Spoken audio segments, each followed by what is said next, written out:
Oke, selamat datang kembali. Di sesi kali ini, kita akan membedah buku dari Chris Anderson, kurator TED, untuk mengungkap rahasia di balik sebuah pidato atau presentasi yang benar-benar dahsyat. Kita mulai dari kutipan ini ya, karena sebuah presentasi yang luar biasa itu emang rasanya kayak keajaiban. Coba bayangin deh, satu orang bisa bikin ratusan otak di dalam ruangan mikirin hal yang sama di waktu yang bersamaan. Keren kan? Tapi, ini bukan sulap, bukan sihir. Ini tuh sebuah skill yang disebut literasi presentasi. Dan di zaman sekarang, di mana ide bisa tersebar dengan cepat, kemampuan ini jadi makin penting buat dikuasai. Siapapun bisa kok. Oke, jadi kita akan bangun sebuah presentasi yang keren ini, dari nol lewat 4 tahap penting. Tujuannya, buat mengubah rasa takut yang mungkin ada, jadi sesuatu yang punya tujuan jelas. Nah, kita masuk ke tahap pertama, fondasinya. Langkah pertama ini, dan ini paling penting, adalah soal menggeser fokus. Ini bukan tentang kamu, bukan tentang seberapa keren kamu di panggung, tapi ini semua tentang ide kamu. Ini nih, inti dari semua pemikiran Chris Anderson.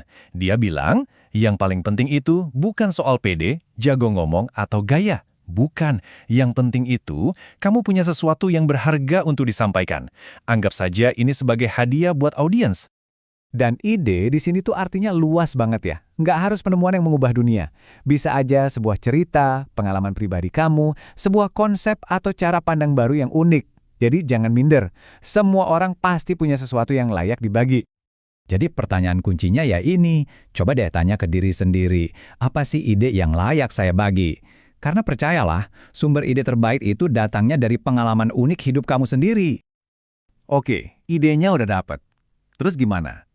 Nah, sekarang kita butuh kerangka, butuh cetak birunya, supaya ide tadi nggak berantakan pas disampaikan. Inilah yang disebut benang merah. Benang merah ini ibarat tulang punggung dari presentasi kamu, satu alur cerita utama yang ngehubungin semua bagian, dari awal sampai akhir. Jadi semua yang kamu omongin tuh nyambung ke satu titik ini. Nah, ini contohnya biar kebayang. Lihat bedanya kan? Yang kiri itu lemah banget, cuma kayak ngasih daftar, ngebosenin. Tapi yang kanan, itu kuat. Dari awal aja udah bikin penasaran. Saya belajar sesuatu tentang orang asing. Kapan bisa dipercaya, kapan enggak. Langsung pengen tahu kelanjutannya kan?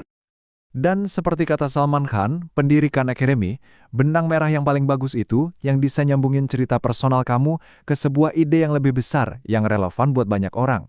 Jadi bukan cuma soal saya, tapi soal kita. Oke, ide udah ada, kerangka udah jelas. Tapi ini kan masih dingin ya, kayak robot. Sekarang kita kasih percikannya, kita kasih nyawanya. Gimana caranya? Lewat koneksi yang manusiawi.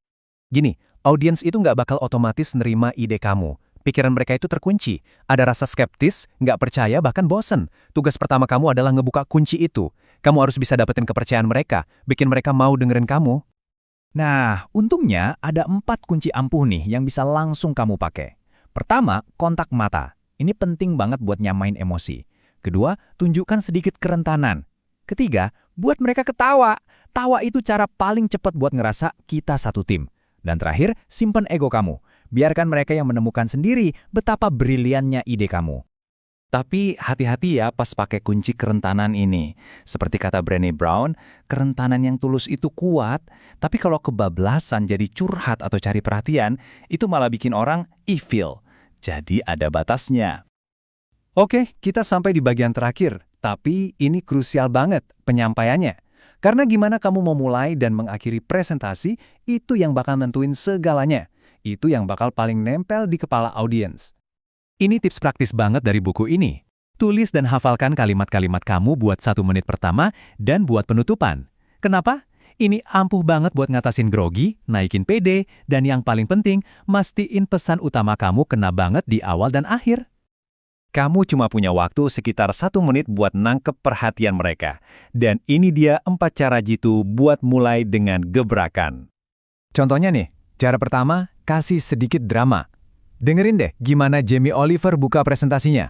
Sayangnya, dalam 18 menit ke depan, 4 orang Amerika yang sekarang masih hidup akan meninggal karena makanan yang mereka makan.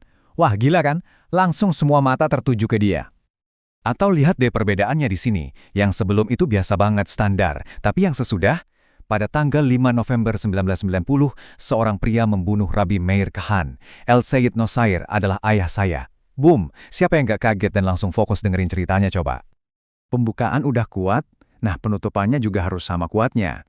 Jangan sampai udah bagus-bagus di depan, akhirnya malah melempem. Rencanakan kalimat penutup kamu biar jadi pukulan terakhir yang berkesan dan nempel terus di ingatan. Penutupan kamu itu bisa macam-macam. Bisa ajakan bertindak, bisa ngasih inspirasi, atau sebuah komitmen pribadi, kayak yang dilakuin sama pendidik Rita Pearson ini. Keren banget kan? Jadi intinya apa? Intinya, presentasi yang hebat itu bukan soal pertunjukan yang bikin kita takut. Anggap aja itu sebagai hadiah yang mau kita bagi ke orang lain.